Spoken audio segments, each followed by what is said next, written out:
Uh, Hello, folks. You're very welcome to this installment of our In Conversation With series.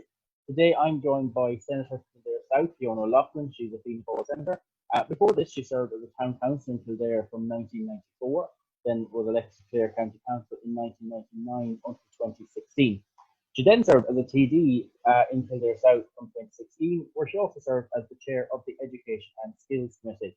Fiona Loughlin, you're very welcome. Thank you very much for joining us. Great to be here. Thanks for asking me, Tom. I'm delighted to say hello to everybody from Kildare South, from Newbridge or nowhere to be precise. And I think this is a great innovation. So well done to Ógra. Thanks very much, Fiona. I suppose, look, Fiona, we want to get to know the person behind the politician. I suppose the good place to always start is with your family. You know, were your family involved in politics? Yes, my family were in 1898. In fact, when we had the very first councils in local government, my grandfather was a member of Kildare County Council. Now, he was somebody that I never knew. He died, in fact, when my father was only 9. But from everything I would have read or learned about him, he was a very fine person. And the principles of social justice were very important to him, as indeed they would be to myself. And years after that, my dad became a county councillor and served for 25 years. And he also served on the Committee of the Regions, the very first one in Brussels. So I grew up in a family that wasn't dominated by politics. It was really more about issues within the communities and also that sense of social justice. But we certainly would have debated and had discussions and have been very interested in all of the different campaigns, because being the eldest of 11 children, Tom, we were all brought out in every sort of campaign in terms of canvassing, leafleting. So I've very strong memories of all of those. And when I ran first in 1994, I was a very young teacher, not long qualified and teaching in Newbridge. And it wasn't something that really I was thinking about, but I was asked by the Common in Newbridge, would I consider putting my name forward? And so to my surprise, I was elected. So in fact, I represented a different area to my dad. We were both public representatives at the same time, which was interesting. Very interesting. I just picked up there that you said you were teaching before you got elected to the council. I'm wondering, like, was it a big transition to go from, you know, being in your classroom with the students to suddenly now representing the people in the area? You know, how did you find that transition? Or did you keep teaching as well? Well, one of the things I think that really got me interested in politics and being active in politics was the experience that I had in the classroom, and particularly at the classroom door. I was teaching in a school that I'm still very much in contact with. Great school, great staff, great parents, great students, but it did cater for a lot of children from socially disadvantaged areas. So I was teaching junior infants for the main. Junior infants and first communion were the two classes that I pretty much had. And I found talking to parents when they were bringing their children into school and collecting the children, that just the challenges that they had, the difficulties that they had. And I was just very conscious then about the inequality in society. I think I learned a lot from that. And I was involved in different organizations at the time, because being, you know, having qualified and teaching, I was obviously interested in having a social life, but I was interested in also being involved in different things. I took a career break for 2 years and traveled for the 2 years, which was the best thing I would say nearly that I ever did in my entire life. But when I came back, I really wanted to immerse myself in different things. So by being involved in things like the Scouts, like the Musical Society, I was learning a little bit more too about the community that I was living in. So they really were the reasons that propelled me to get involved. So yes, it was different. For quite a time I was the only woman on the town council, and obviously a very much younger councillor than a lot of the others. So that took me quite a while to be comfortable in, and also to develop that self-confidence in terms of putting my own views forward. But many of those that served with me. We became good firm friends. Sadly, many of them are no longer with us, but I formed good and strong friendships cross-party in relation to that. Now, then again, you'd have a situation, sometimes junior infants were easier to manage, to be honest, than having, you know, when you're in a town council meeting and there's contentious issues. There were only 9 of us, but it really brought home the value of town councils to me as well. While we had very small budgets, we were able to make very meaningful contributions to the community groups, like Tidy Towns, like community games that were involved. And I would have helped then through that set up the very first arts festival in Newbridge, which was called Fianna, which had a really, really good 10-year sojourn and led to, we have a June Fest, which unfortunately obviously can't happen now with COVID-19. So it was a great learning curve, and has stood to me in terms of where I have gone on politically since. And of course, I was very involved in Ógra at the time, and we had a really strong Ógra in Kildare at the time, and it was a great place to be. If I can pull you back just for a second, you said something there about being one of the youngest councillors at the time. And I suppose, as a young person, I suppose, with an interest in politics and seeing how difficult it can be for young people to get involved, did you find there was a big change in terms of your social life with your own friends once you became a councillor? You know, was there time constraints on it? Did you find you had to try and balance? You're 100% right, and that has always been a difficulty, and that's something that now at this stage of my life I may have a regret about. That I was very much focused, and it was more about focusing on the responsibility that I had, that in my mind I had signed a contract when I put myself forward to run for election, and this has been the same for every election that I've had since, and said that I would give everything, my all, if I was elected. And that was a contract that I signed with the people that I represented. So I really felt that I had a commitment to practically every meeting that I was invited to, or indeed just to catch up with people in terms of their own individual responsibilities. So there's absolutely no doubt that I would have missed out on opportunities to be with friends. So that was, it probably wasn't something I thought about a lot at the time, and I'm blessed with fantastic friends, and many friends indeed from that period in my life. But it's something, they accepted that I had other commitments, and that's where I was. But, you know, yeah, I'm sure I missed out on interpersonal, you know, relationships with friends and with family because of that. So it's a sacrifice that has to be made. And I think trying to work out that balance between your work, between your own personal life, and between your commitments as a public representative is a big challenge.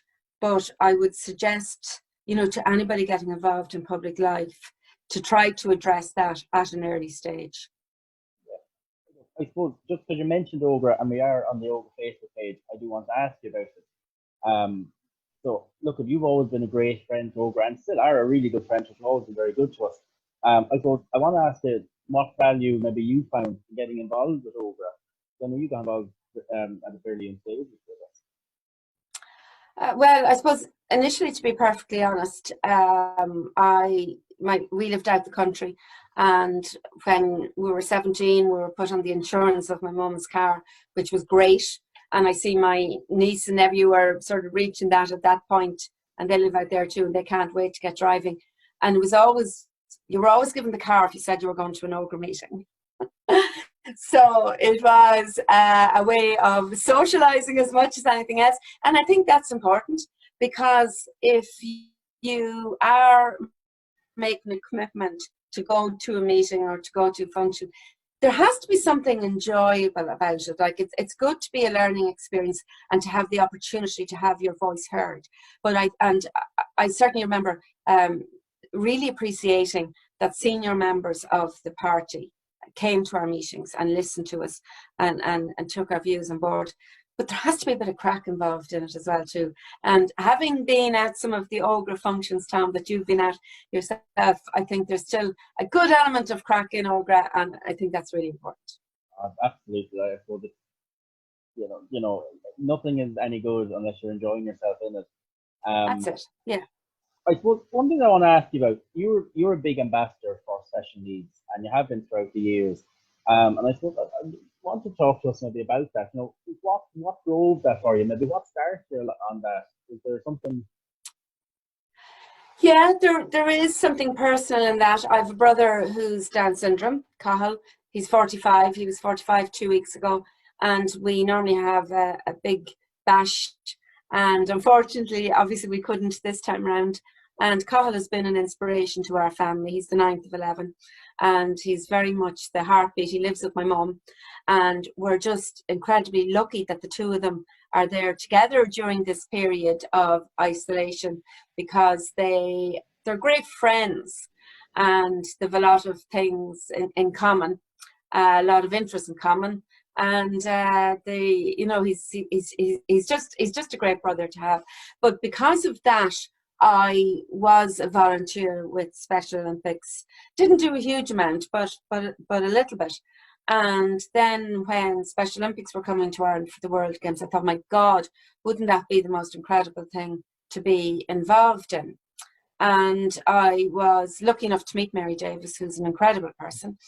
And so she went through all of the different elements, and I thought, she talked about the host town programme, which basically was going to be an element where whoever was going to work on it had to go out and recruit towns all around the island of Ireland, and match those towns then that came on board with the visiting countries, and develop a 4 to 5 day visiting programme, and also bring in an educational element for children in those schools, both around the cultural element of the visiting countries and indeed around the talents and needs of young people with an intellectual disability, and indeed older people. So I remember thinking, my God, that would be an amazing job to have. And so I felt I won the lotto when I was offered the opportunity to work on the host town programme and to develop it. So I know Ireland like the back of my hand. So when people were saying, when I ran for the Senate, my God, you're going to have to be driving here, there and everywhere, I had done it like multiple times with, during the build-up of that. And what was particularly interesting was we had 21 host towns in Northern Ireland. And bear in mind, this was around the time that the RUC no longer ceased to exist, and the PSNI was brought in. So it was a time of huge cultural change just after the Good Friday Agreement, the first time indeed that those from both communities were coming together to do something positive as a community. So to me, it was incredible to be part of that, and I saw the very, very, very best in people coming together. So we had 180 towns that were involved. And again, I made great friends through that process. It was interesting. It certainly had its challenges as well. But I think that it was an incredibly positive experience for the country, and particularly the host town programme. And I think it really changed people's attitudes to people with an intellectual disability. And in fact, after that, I worked on a legacy programme in terms of helping set up Special Olympic clubs, where there were none in some of the towns that had a fantastic setup for the athletes they hosted from other countries. And really what some of those towns did afterwards was incredible. They're still in touch. Around the time of the election, I had a letter actually from Dermot Walsh from Carsiveen, who was the chair of the host town committee there, and they had Lesotho, and they're still in touch with Lesotho. And many of them did fundraising, like Kilcullen, for example, now had Kenya, and they had fundraised for a running track for Kenya for Special Olympics. And we helped develop then Special Olympics in Tanzania and Uganda, where I was lucky enough to go. We got some Irish aid grants. So really, there was a huge impact both nationally and outside of that in terms of what we did. So it was incredible. And then I was lucky enough to work on a European level for 5 years with Mary Davis, and that was around developing a government awareness programme for all of the 28 EU countries, and indeed another 24 aside from that, because while the Irish government was good and very good in terms of supporting Special Olympics, not all governments were. So part of my role then was to work with national organisations to develop that and get funding, and also to work with the European Parliament and European Commission around getting funding for healthy athlete programmes and for large events. So over 5 years, I was successful in getting €13.5 million.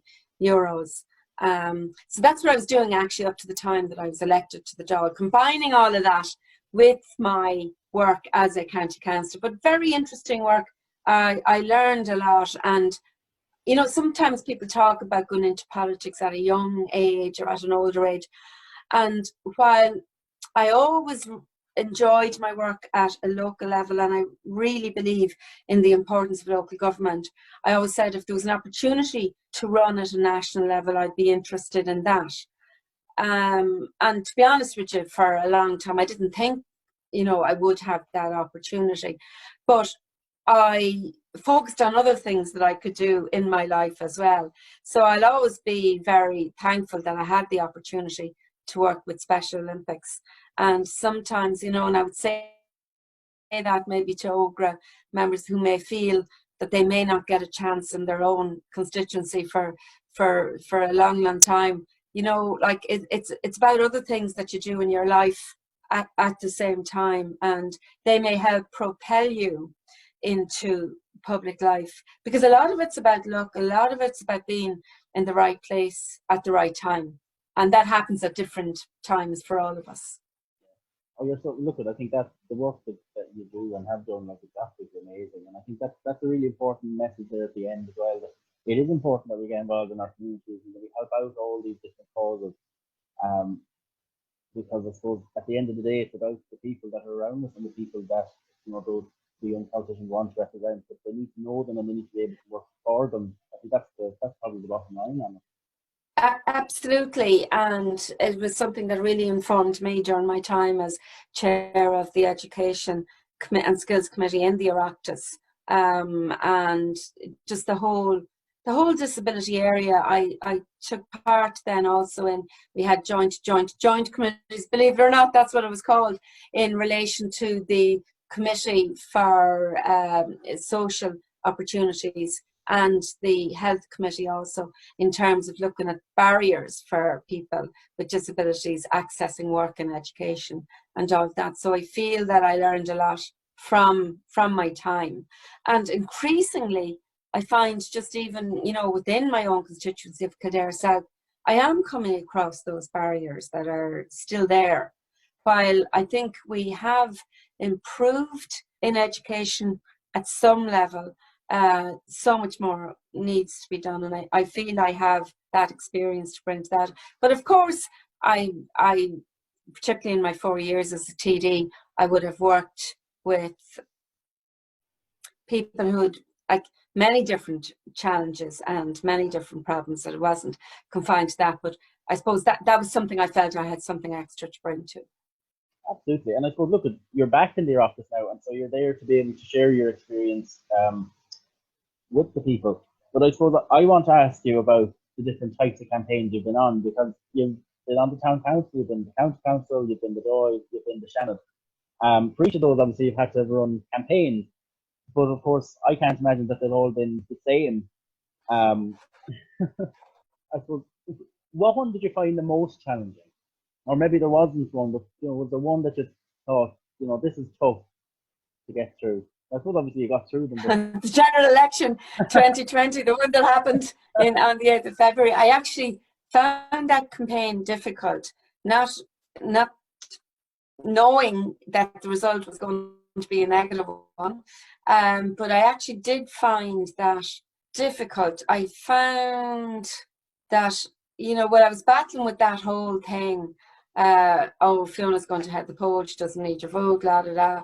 That was a big issue. Then obviously we had the surge with Fianna Fáil. I had a very strong independent as well.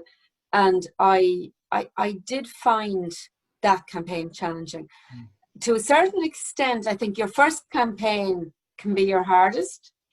And when I look back on it, I suppose I was maybe naive and innocent as well. Like, I just presented myself at doors and just, hi, I'm a local teacher. I'm interested in the community. And I did very well. I came in third on that one. And I always enjoy campaigns. I always enjoy the challenge, and I always enjoy the engagement. Canvassing is something I've always enjoyed, and I've always enjoyed that engagement. And I think in the 1-2 months ago, we didn't have the same level of engagement at doors, and that was something that frustrated me and gave me the sense that something different was happening, because people were polite, people weren't rude. Like, I didn't run in 2011, but I was very involved in the campaigns. I was out canvassing all of the time, and people were very rude and did not want to discuss anything at all, but you were very clear where you stood. This time it was a lack of engagement, and that did concern me.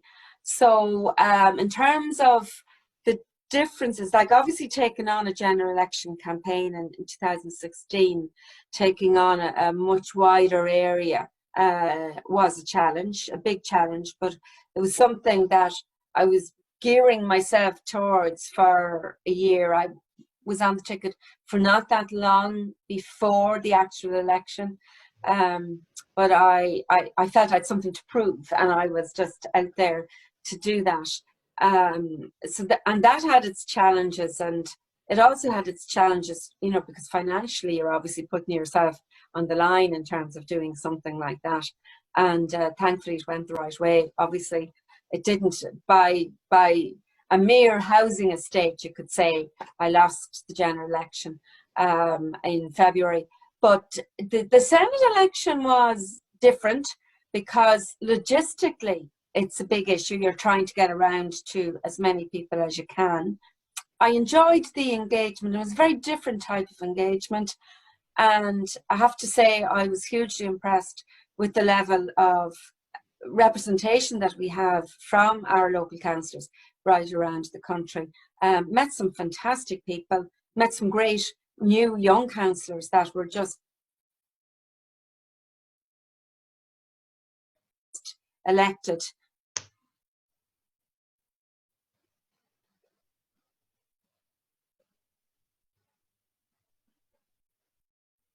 To their communities and trying to make their communities a better place to live, and that should absolutely be, you know, the central plank for their party, and concerned about the general election results that we had. And so I think that was great. In fact, I'd love to be able to get into the car now and to go around and talk to all of those people again. And I'm working my way through phone calls to chat to people now. It was an interesting campaign, and people said to me at the start, it's a really difficult campaign. It's the hardest campaign of all, the Senate campaign. I actually didn't find it. The logistics were the biggest problem, and then of course with COVID-19, it stopped short. Now, thankfully, I had most of the campaign at that stage, but I was exhausted, of course, after the general election. But I did enjoy it, and I enjoyed the engagement, and I hope I keep up that engagement now during my time as a senator. Look, I suppose you talked there about your time coming now as a senator, and I suppose that will be time consuming, but I suppose you need a bit of downtime as well. And I suppose I'm interested in knowing what do you get up to when you do get any spare time, if you get any of that in. Well, I have to say, for the last 5 years, I had no downtime whatsoever. And I think, again, going back to that work-life balance, that was a lesson, learned for me. What do I enjoy? I enjoy traveling. We're not going to get too much of that, obviously, for the months ahead, but I've always enjoyed traveling. I mentioned earlier I spent 2 years traveling. I took a career break when I was teaching for 3 years, and that was incredible, including spending a number of months on a kibbutz in Israel. So I think traveling really broadens the mind. I'm not a great person for just a package holiday. I like going to a country and exploring it and seeing it and meeting people and looking at the cultural aspects of it. I love reading, and over the last few weeks I've had a chance to reacquaint myself with reading, which I've enjoyed. There was a time when I used to love theatre. My parents were always very interested in theatre, so when we were young they brought us to theatre a lot in Dublin, and I'm a big fan of local drama. Yeah. And in Rathangan we always host a local drama festival, and it's the highlight of the year for many that are involved. I think drama is just incredible, and I think the fact that we can bring drama and theatre to our own doorsteps is amazing. I was very involved in getting the local arts centre, the county arts centre in Newbridge a number of years ago, and unfortunately over the last 5 years never had the time or the opportunity to go, but that's certainly something I'd enjoy. Cooking is something, and again over the last few weeks I've relearned, carrot cake and mastered the art of crepe Suzette, Tom, which I've always wanted to do. So entertaining when I have time. I like, hosting my friends, for dinner and a glass of wine. And yes, they would be something I really want to do. I never got the chance to do art in school, but my family would be quite creative. My mum is an artist. Well, if you heard me describing her as that, but she paints, and she paints beautiful paintings. And one of my brothers is a bog oak sculptor. And I would really love to paint. I did an art course once, but I'd love to go back. And I think we all have a creative side that, within us that we maybe don't get the chance to explore. So that's something that I'd like to touch base with again. So they're all the pleasurable things that I would certainly like to do if I had more time. But I'll be busy, obviously, in the Senate, and I intend to continue to be busy in Kildare South. While I'm not a TD, I would hope to put my name forward to run in the next general election, whenever that is. And so I'll be keeping up my activities around here. Look, Fiona, we know how busy you are, so we're extremely grateful that you took your time out today to talk to us. And just on behalf of myself and from Ógra, we'd like to thank you for the work that you do with us, and indeed for helping us out and for today talking with us. I think we'll leave it there for today. Fiona Loughlin. That's a real pleasure, Tom. No, I really enjoyed it. And look, well done to you and well done to the Ógra group. I was in Portlaoise the day that you were elected. And I think that, in my work, particularly over the last few years, I've had, quite a link, and particularly also around my role as spokesperson for equality. And I've always been hugely impressed and engaged with the work that you do.